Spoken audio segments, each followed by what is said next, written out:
ballistic drone attack on Ukraine overnight on Monday and Tuesday.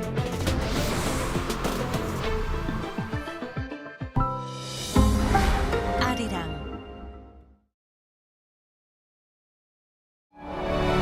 For thousands of years, one breath has endured. More than a martial art, it is the Korean way of life. Taekwondo, connecting the world. Smarter than ever, Taekwondo leaps toward a new future, connecting the world through a single movement. The spirit of Korea meets the boundless energy of K-pop. No longer just a sport, Taekwondo is at the heart of K-culture, bringing Korea's spirit to the world. A beautiful culture, connecting heart to heart. We now strive to safeguard Taekwondo's community training culture as a treasured heritage for all humanity. The pride of Korea, Taekwondo.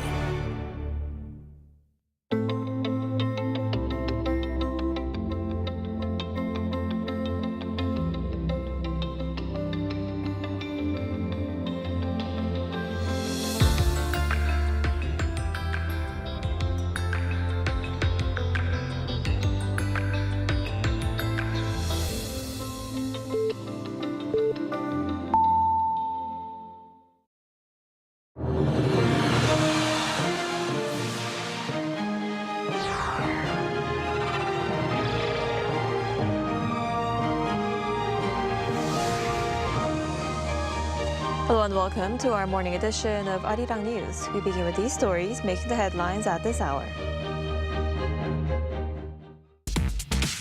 U.S. President Donald Trump says North Korean leader Kim Jong Un has responded to his overtures for talks.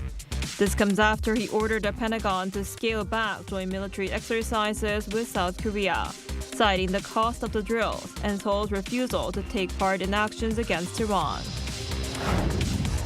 South Korea's ruling Democratic Party has elected Kim Min-seok as its new leader after he defeated rival Chung Chong-rae in Monday's vote.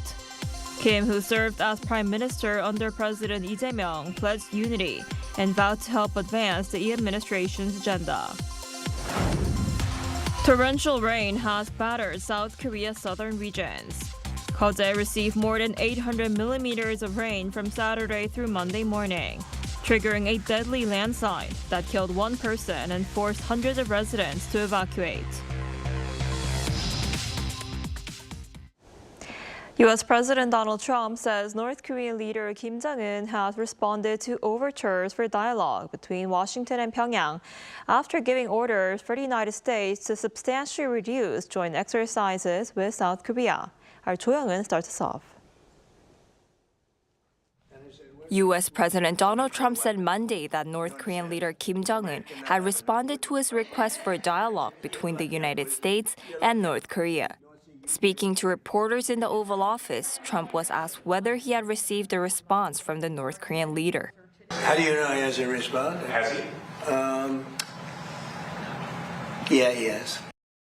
When asked where the talks currently stand, Trump said they were very positive. Trump offered no further details about when or how Kim responded or what the North Korean leader said.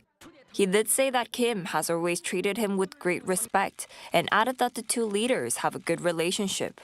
Trump also defended his decision to scale back joint military exercises with South Korea, saying the move would make the situation with the North safer. No, I'm making it much safer. You see, I'm actually making it much safer. Kim Jong Un has always treated me with great respect, and we met on numerous occasions, actually, two primary occasions, spoken and spent time. I understand him, he understands me. You're doing war games. I get along with him. Trump called for fairness, citing South Korea and NATO allies and arguing that the U.S. cannot continue protecting other countries without greater support from them. Earlier Sunday, Trump said in a post on Truth Social that he had instructed Defense Secretary Pete Hegseth to substantially reduce joint military exercises with South Korea. Trump said he was not happy about U.S. participation in the exercises, citing the cost and his very good relationship with the North Korean leader. He also claimed that South Korea had recently declined to join the United States in the denuclearization of Iran. Trump also emphasized that the United States maintain a good relationship with South Korea as well. Jo Young-in, Arirang News. And now for more on U.S. President Donald Trump ordering the Pentagon to scale back joint drills with South Korea. We're joined today by Professor Andrew Millard, head of department at the Department of International Relations at Taiwan National University. Professor Millard, thanks for coming on today. Good morning. Thank you for having me. So President Donald Trump has ordered cuts to joint drills with South Korea. So before we get into detail, some experts suggest this could carry a high cost with relatively little benefit. What's your take on this, and how could scaling back these exercises affect security on the Korean Peninsula? So there's a few different things we should look at here. Firstly, this has come a little bit out of the blue. So just last Friday, the Americans and Koreans gave a press conference saying, oh, everything's going ahead as normal. So this has come a little bit out of sort of left field. However, when it comes to the costs, in the short term, I don't think we'll really see any major costs. I think the actual costs will be the physical costs. So as Donald Trump is saying, he wants to reduce the money being spent. So any sort of reduction will save some financial costs. But however, in the short term, I don't think it'll be too costly, because actually, if we go back, even back 30 years to the mid-1990s under President Clinton, even then, President Clinton also reduced some of the annual drills. Donald Trump, in his first term in office, so 2018, 2019, also reduced and stopped the annual drills. Then during COVID, they were also dropped back. So we've had several examples in the past where these drills either have been reduced or just postponed, and it hasn't caused any major long-term disruption. Where the long-term disruption here could come in is the fact that what are these drills for? These annual drills are about deterrence, showing North Korea that the U.S.-South Korea alliance is very strong. We have all of these capabilities. And very importantly, we have readiness.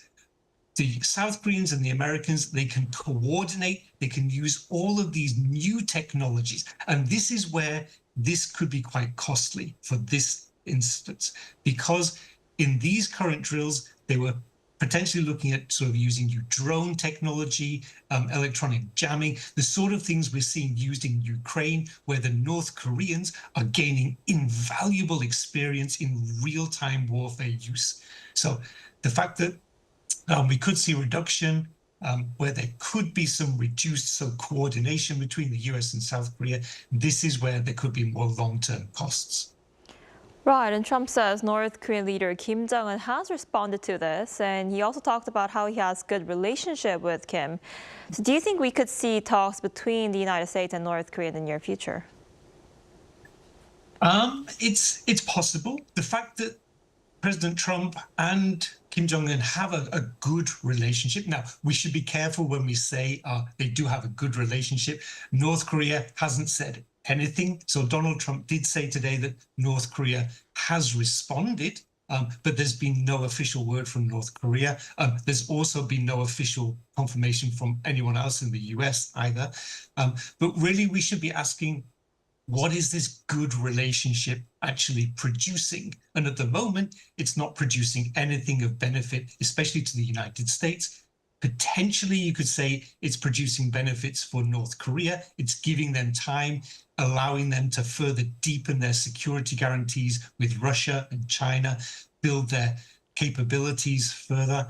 And so if we talk about having a new sort of summit, new talks between the US and North Korea, the US is going to have to offer North Korea something substantial. And now this could be either ignoring denuclearization, just taking that off the table completely, which would be quite ironic considering what is happening in Iran at the moment, or the US would have to offer quite substantial sanctions reductions. But either way, we're going to see if there are some talks, something quite substantial of benefit to North Korea, maybe not so beneficial to the US and South Korea. I see. And Trump also talked about, said this cutting back of joint exercise is because of Seoul's refusal to support his push to denuclearize Iran. And some analysts say this is a sharp turnaround from how his administration has viewed South Korea in recent months. So does this signal a broader shift in Trump's view of South Korea? So the first thing is, so Donald Trump in his post on Truth Social said that South Korea just said, oh, no, thanks, we don't want to help you there. Now, this isn't necessarily true. This is sort of Donald Trump's more simplistic style. Actually, the South Koreans, they've said, no, look, we have our processes, we have our legal procedures that we have to go through. We are looking into this. We haven't said no. We also haven't said yes. Okay, but they are looking into this. So this one we need to be a little bit careful about. Now, also, does this signal a broader shift in Trump's? I would argue no. Even since Donald Trump's first term in office, Donald Trump has been quite negative about South Korea in terms of trade, but also in terms of defense, security. Very regularly, he said South Korea does not pay enough for American troops in South Korea, doesn't pay enough for these annual drills. So in terms of that, we would actually say, no, this is sort of just that sort of swing where sometimes Donald Trump is happy with South Korea. So a couple of months ago in the G7, President Trump, President Lee had dinner together. They were talking about golf invitations. Trump gave Lee a pen. Things were very good, but then suddenly say, no, they need to spend more on defense. So I think, it doesn't really show a broader shift in his perspective. And as for inter-Korean relations, President Lee Jae-myung called for talks with North Korea on officially ending this Korean war in his Liberation Day address. But North Korea has remained silent. What's your take on this proposal, and how likely is it, do you think it's going to gain traction with North Korea? So this one, again, sort of is a continuation of sort of the Democratic Party's sort of way to try to engage with North Korea. So I think President Lee, he's trying to show North Korea that this is a very different administration to the previous Yoon administration, which was not so engaging. And like I said, just that general continuation. If you go back sort of 30 years of Democratic parties in Korea trying to engage and bring North Korea into the negotiations. Now, again, for North Korea to respond, what is South Korea going to have to offer? While it's, again, very similar to the US, this idea of denuclearization has to be completely off the table. So actually, this is quite a good strategy from President Lee, because this sort of agreement, North Korea doesn't have to give up any sort of material assets.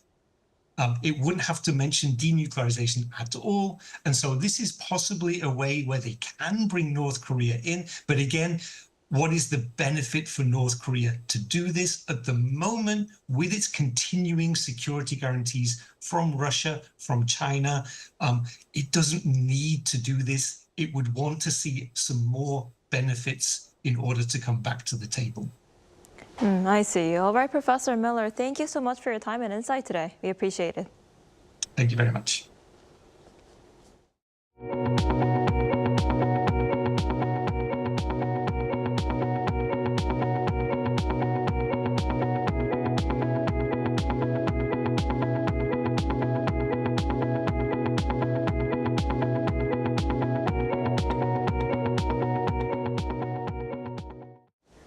The yield on 30-year U.S. Treasuries climbed to its highest level in nearly 2 decades on Monday, as investors grow increasingly concerned about rising government debt and persistent inflation.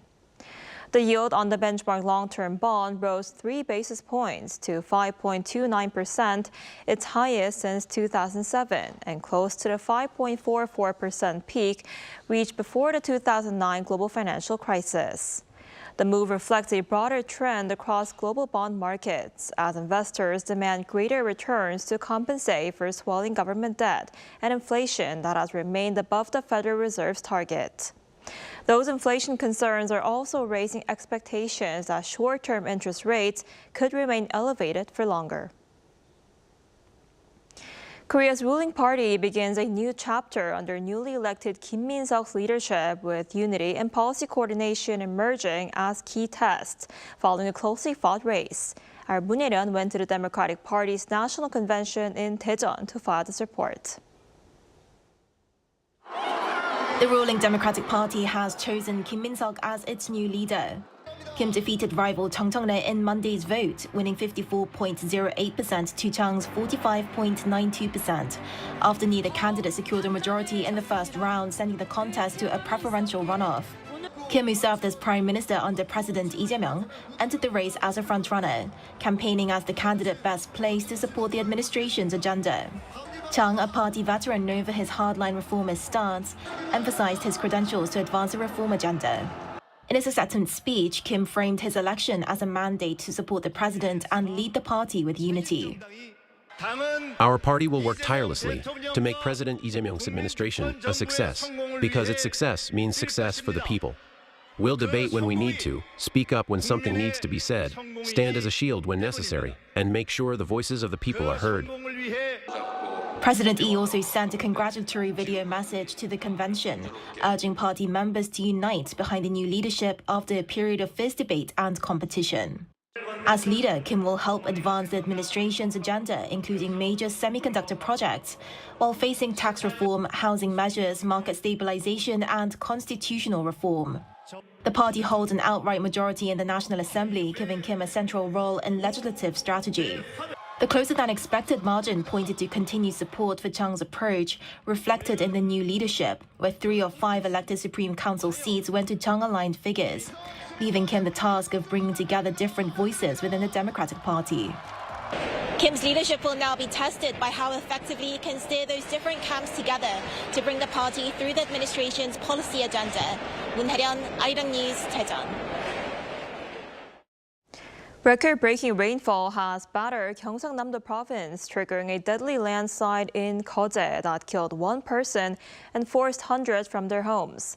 More than 800 millimeters of rain fell in parts of the region over the weekend, flooding schools and raising fears of further damage. Our Lee Seung-jae reports.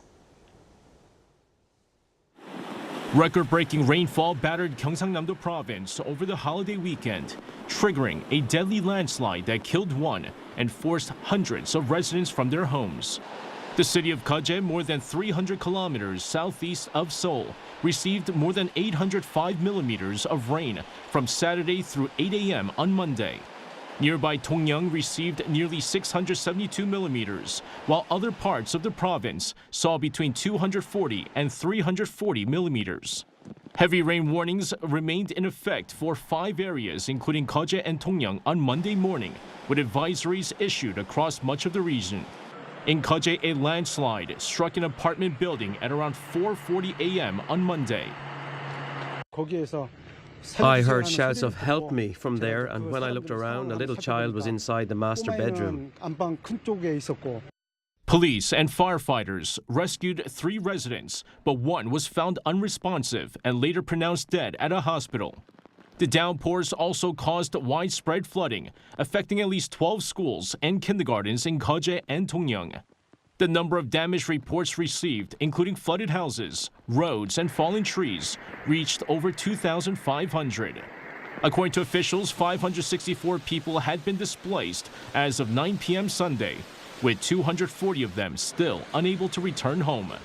Authorities continue to monitor landslide and flooding risks as saturated ground and ongoing rainfall raise concerns about further damage across the region. Lee Seung-jae, Arirang News. As robot technology advances, its use in the medical sector is also expanding. Robots are already helping surgeons connect tiny blood vessels less than 1 millimeter in diameter, and they're now expected to evolve further, potentially taking over some roles traditionally performed by medical staff. Our Cha Yoon-kyung tells us more. Super microsurgery, which involves connecting blood vessels or lymphatic vessels thinner than a human hair, is extremely difficult, with fewer than 600 specialists worldwide capable of performing it. However, robots can scale down a surgeon's hand movements and filter out natural hand tremors, making these highly delicate procedures more widely accessible. What is groundbreaking about the robot is that it makes surgeries under 1 millimeter possible for about anyone as long as they have skill in microsurgery. Research is also underway to make robots function as actual members of the medical team, going beyond simply replicating a surgeon's hand movements. During surgery, professional support staff, such as assistant doctors and nurses, are essential alongside the operating surgeon. In these cases, humanoid robots could take over some assistant roles in the operating room, allowing existing support staff to be deployed to other medical duties. We believe they can start with roles such as operating the scope or retracting and holding surgical tissues, because this can increase accessibility to surgery and improve the average quality of operations. Moving forward, technologies that combine robotics with artificial intelligence are expected to emerge, allowing robots to make independent judgments and movements. Robot technology continues to advance, taking on more delicate and diverse roles in medical fields that were once beyond human reach. Cha Yoon-kyung, Arirang News.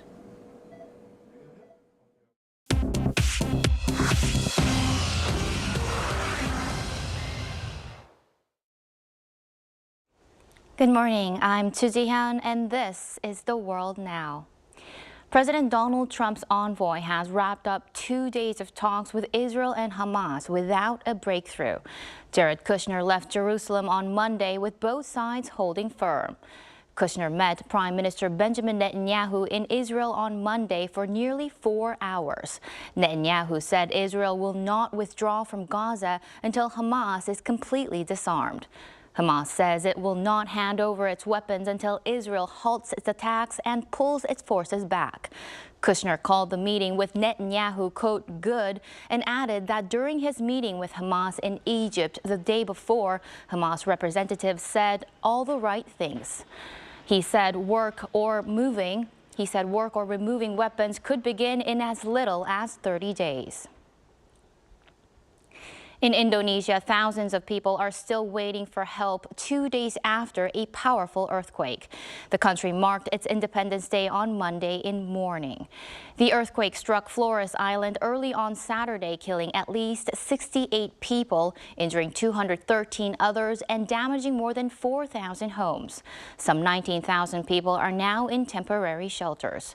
The quake also damaged 122 health facilities, 252 schools, and 84 places of worship. More than 1,800 soldiers and police officers are working across the disaster zone. In Europe, the European Union is preparing its biggest expansion of sanctions on Russia since the war in Ukraine began. Foreign Police Chief Kaja Kallas said on Monday that the new listings would raise the number of sanctioned Russian entities by a third. Diplomatic sources said the bloc will propose sanctions on about 1,600 individuals and companies with links to Russia's military-industrial complex. The EU has already placed sanctions on nearly 3,000 people and companies. The list is expected to go to EU countries in early September. In the United States, actress Hayden Panettiere has died at the age of 36. Her family announced her death on Sunday. Police in Greenville, South Carolina said she was found unresponsive and pronounced dead at the scene. In May, Panettiere published a memoir about childhood stardom, postpartum depression, and alcohol addiction. Hayden is best known for her roles as a cheerleader with superpowers on Heroes and a country music star on Nashville. She was nominated for 2 Golden Globes.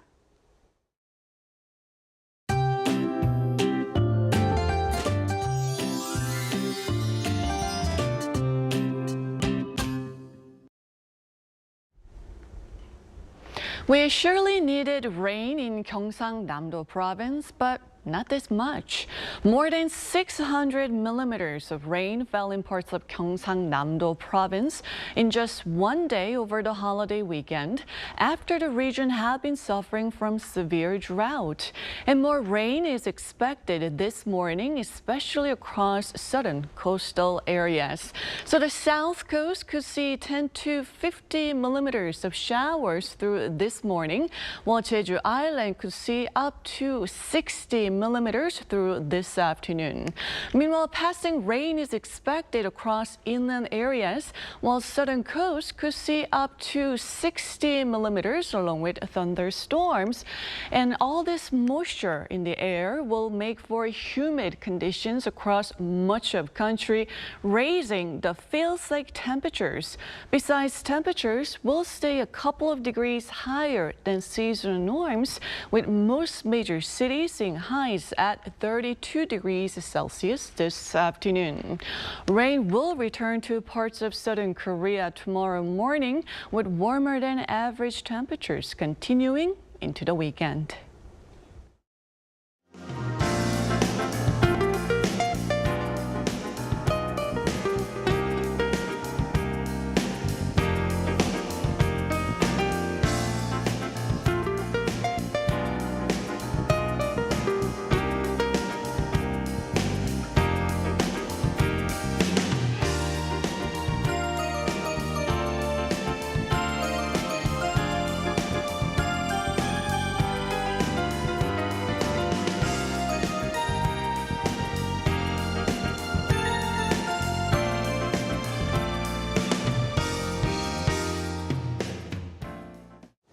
That's all we have for this morning. Arirang News will be back at noon Korea time. Thanks for watching.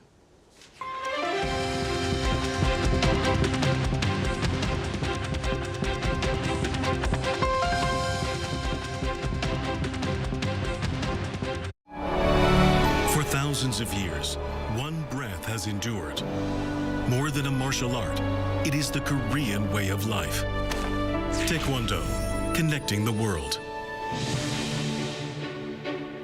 Smarter than ever, Taekwondo leaps toward a new future, connecting the world through a single movement.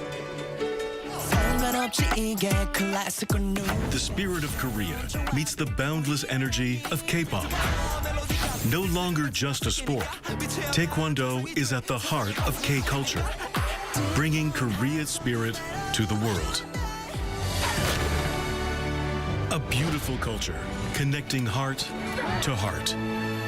We now strive to safeguard Taekwondo's community training culture as a treasured heritage for all humanity.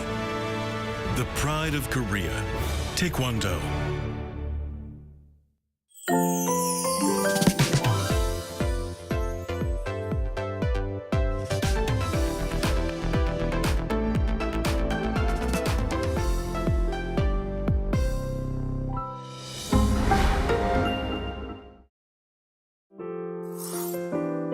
It may have been the tomb of a young prince.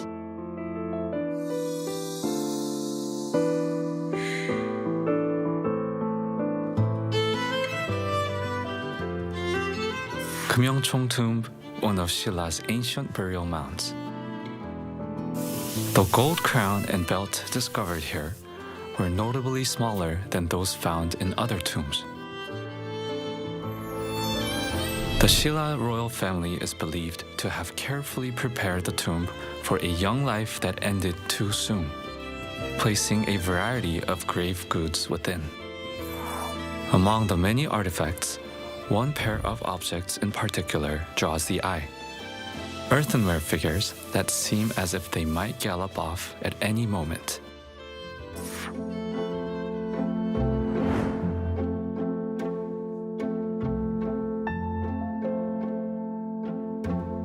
Look closely, and you'll notice the two figures are slightly different. Did you spot the difference? One exudes authority, wearing an ornate headdress and full armor. The horse, too, is richly adorned with elaborate harnesses. In contrast, the other figure appears plainly dressed, with hair tied in a top knot and a cloth wrapped around the head. Based on their attire and size, the more elaborate figure is presumed to be the tomb's occupant, while the simpler one appears to be a servant.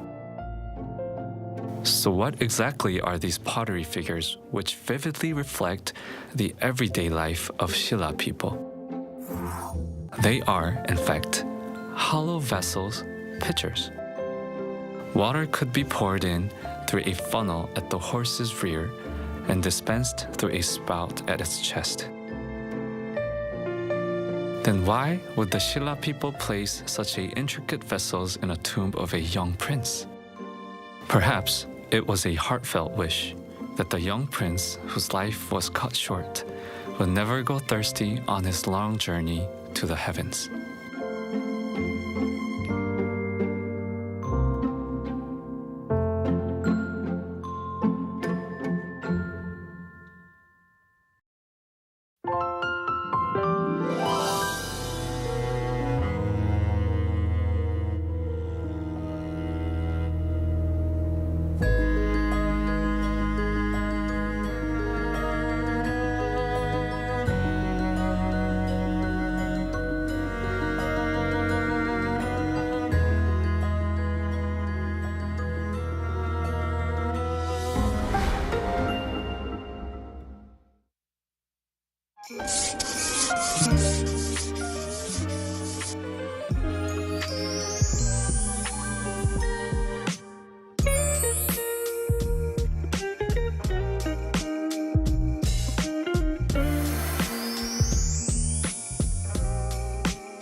We're here to bring a new type of news show. New insights, new styles, and new topics every day. We are News Generation. Bringing news just for you. It's Tuesday, August 18th here in Seoul. I'm Isoo-jin, and this is News Generation. Today's day is Chun. Hello, Soo-jin. See you, and also Chun's with us. Great to be here. And both are here to speak on behalf of people in their 20s and 30s. So it's the start of a new work week following Monday's substitute holiday for Korea's Liberation Day. And with a long weekend behind us, it's time to get back into the rhythm of everyday life. But before we do, let's take a look at one of Seoul's busiest neighborhoods and see what's drawing people there. So, Jian, have you been to Dongdaemun lately? Yes, I have been to Dongdaemun lately. I think it was several weeks ago I went to Dongdaemun area. Well, I happened to be passing through the area and stopped by some places and a popular Korean street food made with, I ate some tteokbokki, spicy rice cakes, that is in English. But I've been going to Dongdaemun since I was little. Back then, I used to go there for shopping, mainly for shopping, like visiting Tuta Mall or Hello APM, which is still there. Which they are popular fashion shopping malls in Dongdaemun area, and the old street markets around where DDP or Dongdaemun Design Plaza is now. I have lots of fond memories of that area. Well, these days I go for rather different reasons. I've been to DDP for design exhibitions and also hosted several events there.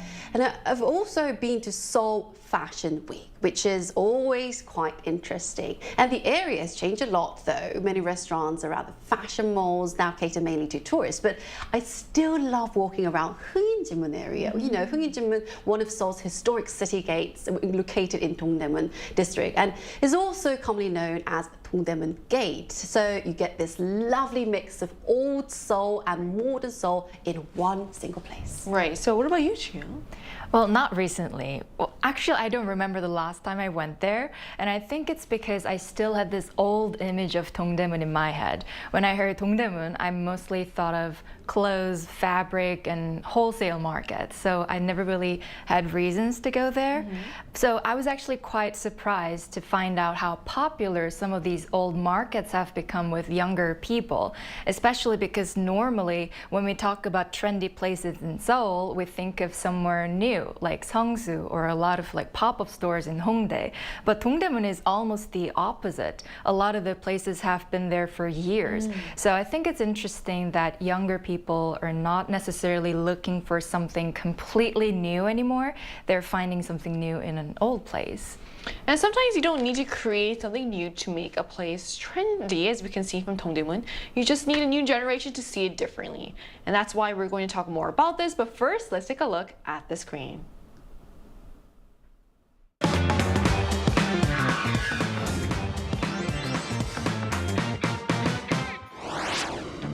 South Korea's Dongdaemun district, located in the heart of Seoul, has long been known as a hub for textiles, fashion, and traditional markets. For decades, it was a place where older generations came to shop for fabrics, clothes, and various other goods. But these days, Dongdaemun is attracting a whole new crowd, with younger Koreans discovering a different side of the neighborhood. So today on News Generation, we're taking a closer look at what's drawing young people to Dongdaemun, why they are falling for its unique charm, and how foreign visitors can make the most of their time there.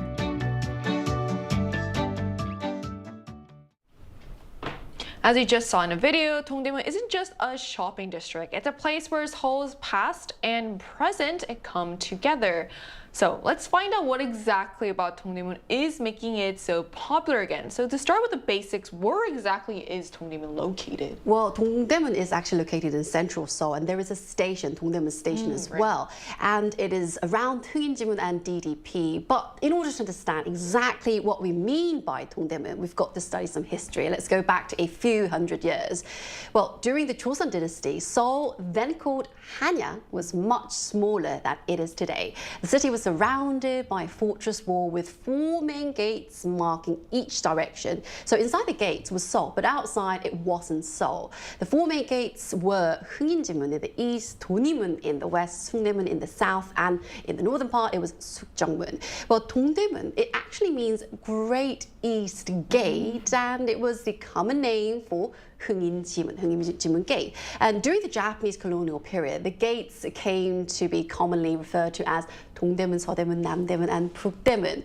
So today, the historic gates are protected as cultural heritage sites and are officially known by their original names. However, the simpler names have stuck in the surrounding areas, you know, Dongdaemun Market, Seodaemun Station, and Namdaemun Market, and so on. So when we say Dongdaemun, we generally we mean the area around Hugin-jimun, the old Eastern Gate. So there's also an administrative district called Dongdaemun District, Dongdaemun District, although it covers a rather different area. So Dongdaemun is where old Seoul meets new Seoul, history outside, hip inside, and that is Dongdaemun. So Dongdaemun is more than just the name of a market. It actually has a fascinating history that Shin told us about that's tied to Seoul's old city walls and gates. And that long history is actually a big part of what makes Dongdaemun so interesting today. So what is exactly drawing younger generations to this rather older neighborhood nowadays? Well, I think one of the biggest reasons is that there are so many things to discover there. For example, flea market has become really popular with younger people. It used to be more popular with older generations, but now young Koreans and even a lot of foreign tourists visit there for vintage shopping. And the price range is huge. You can find really cheap secondhand clothes for like 5,000 won, but if you're lucky, you can also find secondhand designer items. So you really never know what you're going to find. And right next to Dongmyo, there's also the Changsindong stationery and toy market. And you can find things like Sillangi, the slime squishy toys, and keycaps, and all kinds of small collectibles for pretty affordable prices. And I think that's part of the fun. You're not just going there to buy one specific thing. You walk around, look through everything, and sometimes find something completely unexpected. So shopping there almost feels a little like a treasure hunt. I mean, we just saw some footage of that street, and I have to say, I was there actually a couple weeks ago, and I have to tell you, it's filled with people. There's so many people there. So I would advise, it's so popular to a point where I would advise actually going to the weekdays because of how popular and how crowded it has become. And so from vintage fashion to quirky toys that we saw in the footage, Dongdaemun seems to have something for every kind of treasure hunter and collector. And for those who love getting creative with their own style, there's even more to discover. So what else can you find at Dongdaemun's markets, Jiyoung? Yes, well, Jiyoung has already introduced lots of great places in Dongdaemun area to experience and to do. Well, Dongdaemun market is also getting a fresh lease of life thanks to Korea's younger generation. One of the biggest draws is the selection selling craft supplies and accessories that include colorful beads, jelly-like charms, and all sorts of little decorative pieces. Well, these shops traditionally catered mainly to wholesale buyers, but now with more tourists and younger shoppers and foreigners coming in, many have now started selling retail as well. And just across the road at Dongdaemun Shoe Market, there is another trend taking off. Younger shoppers buy jelly shoes and personalize them with tiny charms and accessories as well. Well, in Korea, we call the 신구, 신발 and 꾸미기, decorating your shoes and customizing your shoes in order to make them your own fashion. So it seems these days buying something is only half the fun, but making it your own is the real charm. And I guess that's also why these are all really reasonably priced Indeed. as well. And it also reflects a trend how young people do want to kind of express themselves in different ways. And this is one place you can do that. Personalize it. Right, exactly. So whether you're looking for beads, charms, or the perfect pairs of shoes to customize, Dongdaemun is a dream for anyone who loves to decorate and, like Jiyoung said, personalize. But beyond the shopping, there's another reason young people are drawn to Dongdaemun, the atmosphere itself. So what makes this place different from other popular spots here in Korea? Well, I think the biggest difference is that Dongdaemun doesn't really feel like it's trying to be trendy. If you go to places like Hongdae or Gangnam, you see a lot of new pop-up stores, trendy cafes, and very polished interiors. And I love those places too, but sometimes they can start to feel a little similar. But Dongdaemun still has a lot of its old character. You have traditional markets, old buildings, small stores, and then DDP right in the middle of all that. So there's this really interesting mix of old and new. It's also relatively affordable compared to a lot of other popular areas in Seoul. And I think the people watching there is actually really fun too. You see people of completely different ages and styles. So someone can be fully dressed and right next to them there's someone walking around in sweatpants and slippers. So it just feels really real and unpredictable. And I think that's probably why younger people find it refreshing. It's trendy now, but it wasn't created to be trendy. I mean, I fully agree with what Jiyoung says. So unlike newer hotspots filled with polished pop-ups and trendy interiors, Dongdaemun's charm comes from its mix of old and new, and the people who bring these streets to life. And it's that unique atmosphere that has already won many Koreans over, and new travelers from all around the world are starting to also view it as a must-visit destination.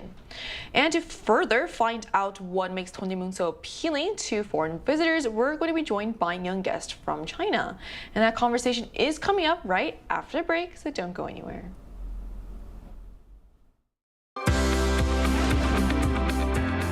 NewsGen wants to hear from you. Go to YouTube and search out channel Arirang News. Click Posts and cast your vote in the poll. Make a new type of news with us.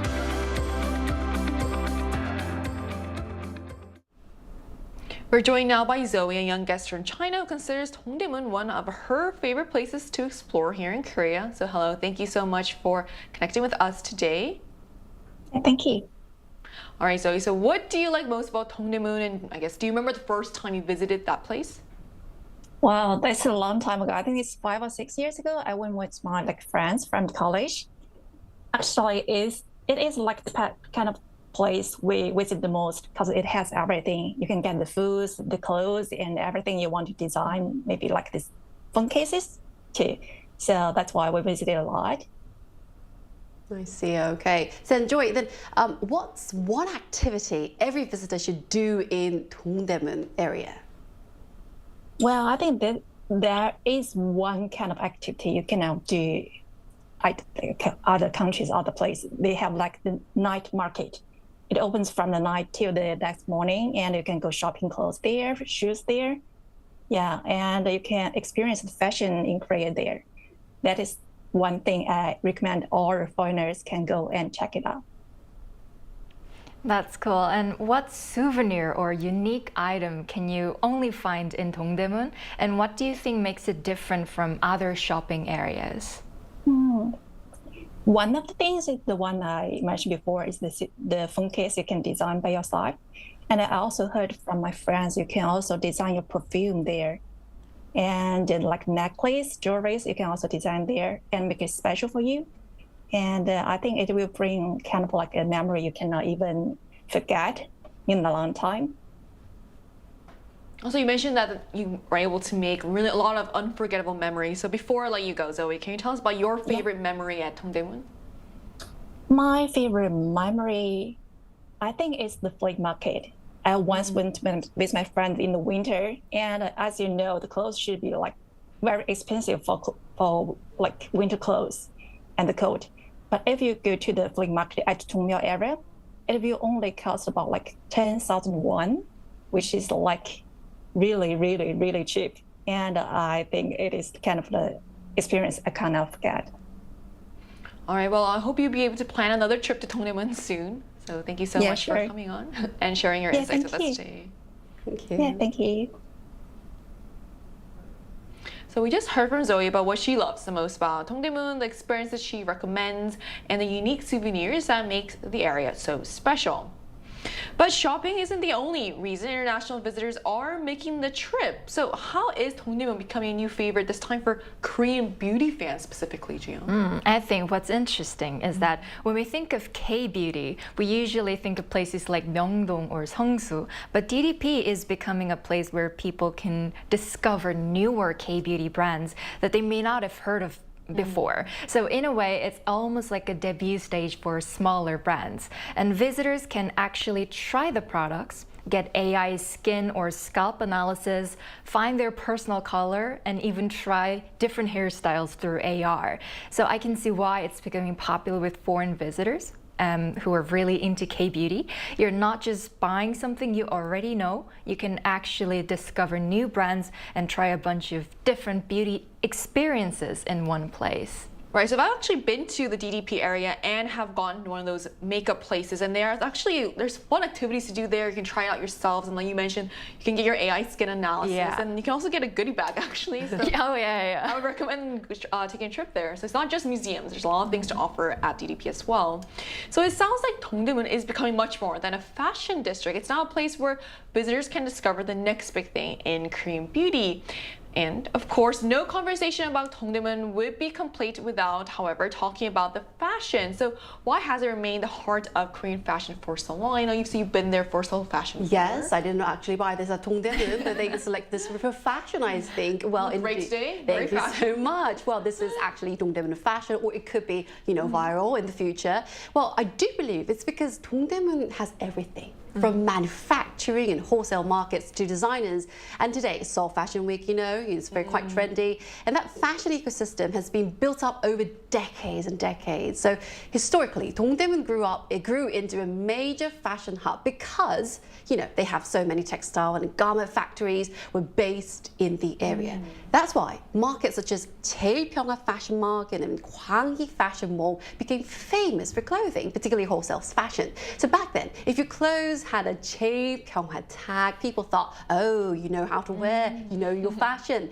Even today, many Korean online fashion retailers come to Dongdaemun to source clothes in bulk and sell them through their online shopping mall sites. And I've seen this firsthand with friends of mine who run online fashion businesses. They come to Dongdaemun not only to source clothes, but also to keep up with the latest trends. And they actually study fashion over there. So it's a huge fashion ecosystem that operates almost around the clock. And now that K-fashion is gaining momentum, global recognition, more foreign visitors are coming here to shop for themselves. So many are pleasantly surprised by the combination of reasonable prices, Geoje mentioned that, and good quality, and enormous variety of styles. So what I find fascinating is that Dongdaemun covers a whole spectrum of fashion, from wholesale stores and independent designers to the catwalks of Seoul Fashion Week. So if you want to know what's next, just head to Dongdaemun.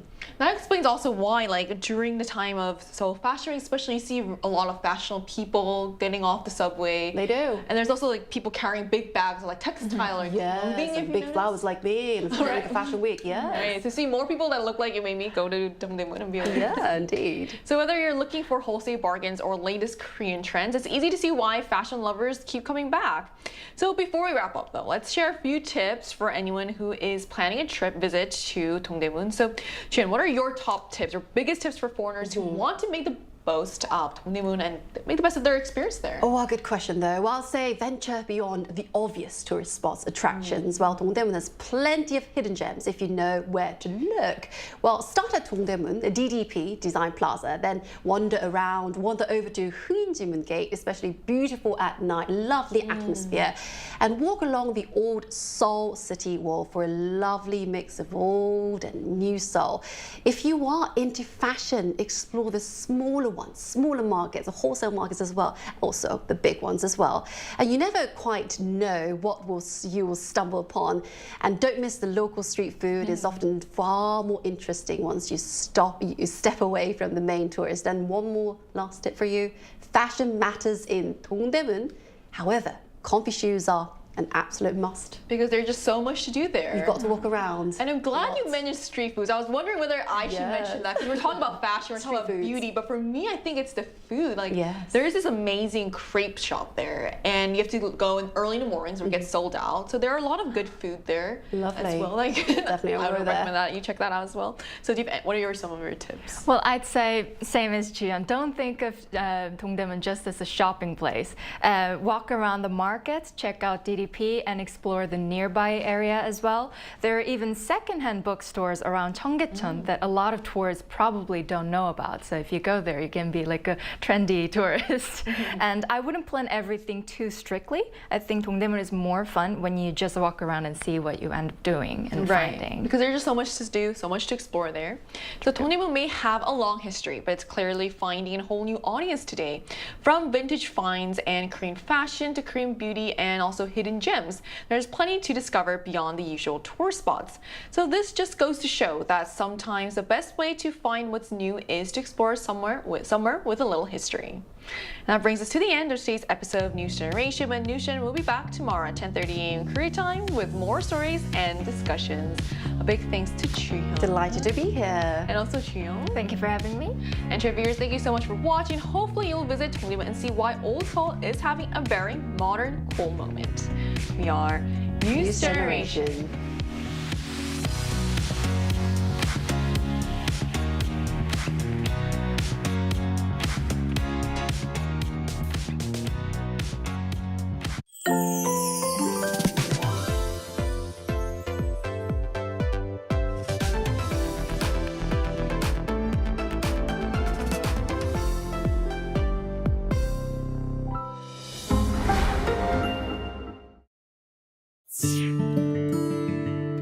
오늘은 대한민국 임시정부를 이끌었던 김구 선생님의 백범일지를 살펴볼 거예요. 그분이 평생을 바쳐 지키려 했던